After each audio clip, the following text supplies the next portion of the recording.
Okay, so good morning. So andito na naman tayo sa park. Andito yung mga kaibigan ko. You see yung mga kaibigan ko kumakain kanina. So nice to see them. My friend Stray Cat. Let's check them. Yan. See. Porno. See.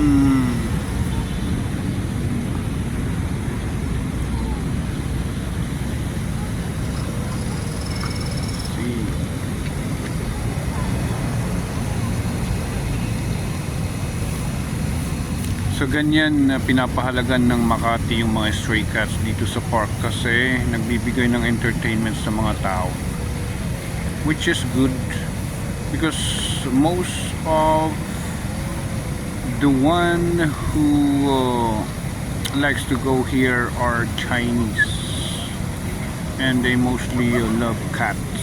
That's why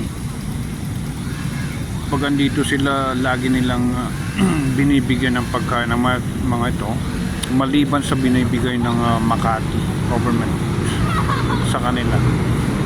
And doon ako na-amazed din.